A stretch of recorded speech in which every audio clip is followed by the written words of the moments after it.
ನಮ್ಮೂರಲ್ಲಿ ಇವತ್ತು ಹನುಮಾನ್ ಜಯಂತಿ ಪ್ರಯುಕ್ತ ಶ್ರೀ ಆಂಜನೇಯ ಸ್ವಾಮಿ ದೇವಸ್ಥಾನಕ್ಕೆ ದೀಪಗಳು ಮಾಡ್ತಾ ಇದ್ರು, ಅಂದ್ರೆ ಆರತಿ ಬೆಳಗ್ತಾ ಇದ್ರು. ನಾನು ಅದಕ್ಕೆ ಬೆಳಗ್ಗೆ ಬೇಗ ಹೋಗೋಣ ಅನ್ಕೊಂಡೆ, ಆದ್ರೆ ಹೋಗೋಷ್ಟರಲ್ಲಿ ಲೇಟ್ ಕೂಡ ಆಗಿತ್ತು. ಅದಕ್ಕೆ ಬಾಲಣ್ಣ ಯಾಕೆ ಎಷ್ಟು ಲೇಟ್ ಬರ್ತೀಯ ಅಂತ ಹೇಳ್ತಾ ಇದ್ರು. ಹಂಗೆ ನಮ್ಮ ಬಾಲಣ್ಣ ಎತ್ಕೊಂಡ್ ಬಂದ್ಬಿಟ್ಟು ನಮ್ಮ ಕೇಸರಿ ಸಾಲ್ವ ಕೂಡ ನನ್ಗೆ ಹಾಕಿದ್ರು. ಅನ್ನೋಷ್ಟರಲ್ಲಿ ವೀರ್ ಕಾಸೆ ಅವ್ರು ಕೂಡ ಕರ್ಸಿದ್ರು. ರಾಮ ಲಕ್ಷ್ಮಣ ಜಾನಕಿ ಜೈ ಬೋಲೋ ಹನುಮಾನ್ ಕಿ.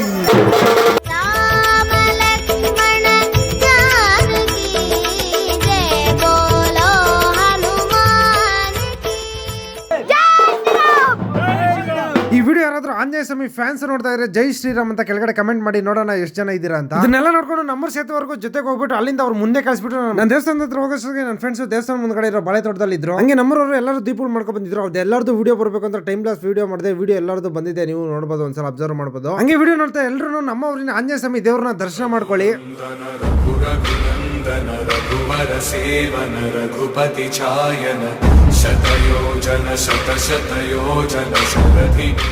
ಅಲ್ಲಿಂದ ಪ್ರಸಾದನ ನಾನು ನನ್ನ ಫ್ರೆಂಡ್ಸ್ ಟ್ರಾಕ್ಟರ್ ಹಾಕೊಂಡು ಊರಾಗ ತಗೊಂಡ್ಬಂದು ಊರಾಗೆ ನಾನು ನನ್ನ ಫ್ರೆಂಡ್ಸ್ ಹಾಕ್ಸ್ಕೊಂಡು ತಿಂದು ಟೇಸ್ಟ್ ಮಾತ್ರ ಸಕ್ಕದಾಗಿತ್ತು. ಇಲ್ಲಿ ಪ್ರಸಾದ ಎಲ್ಲ ಮುಗಿದ್ಮೇಲೆ ನಮ್ಮೂರಿನ ವೆಂಕಟೇಶ್ವರ ಸ್ವಾಮಿ ದೇವಸ್ಥಾನಕ್ಕೆ ಮತ್ತೆ ದೀಪಗಳು ಮಾಡಬೇಕಿತ್ತು. ಅದನ್ನ ನೋಡೋ ಅಷ್ಟರಲ್ಲಿ ಈ ತರ ಮಾಡ್ತಾ ಇದ್ರು. ಏನಂದ್ರೆ ಚಂಪಲ್ಲಿ ಅಕ್ಕಿ ಹಾಕ್ಬಿಟ್ಟು ಅಕ್ಕಿ ಹುಡುಗ ಕತ್ತಿನ ಈ ತರ ಸಿಗಿಸ್ಬಿಟ್ಟು ಮೇಲೆ ಆ ಕಡೆ ಈ ಕಡೆ ಈ ಕಡೆ ಆ ಕಡೆ ಆ ಕಡೆ ಆ ಕಡೆ ಈ ಕಡೆ ಈ ಕಡೆ ಎಲ್ಲ ಕಡೆ ತಿರ್ಸ್ತಾ ಎಲ್ಲ ನೋಡ್ಕೊಂಡು ದೇವರಿಗೆ ಆರತಿ ಬೆಳಗಿದ್ದೆಲ್ಲ ಆದ್ಮೇಲೆ ಈ ಕಡೆ ತಿರ್ಗಿದ್ರೆ ಸ್ವೀಟ್ ಪಂಗಲ್ ಸ್ವೀಟ್ ಕೊಡ್ತಾ ಇದ್ರು. ಹಾಕ್ರ ಅಶಕನಿಗೆ ಹಾಕ್ರ ಹಾಕ್ರ ಎರಡಕ್ಕೆ ಜಾಯಿನ್ ಮಾಡಿ ಹಾಕ್ರ ಮತ್ತೆ ಅಲ್ಲಿ ಎರಡೆರಡು ಒಣ್ಣ ತಿಂದಿರ ಎರಡೆರಡು ತಿಂದ ಇದೆಯಾ ಅಷ್ಟೇ.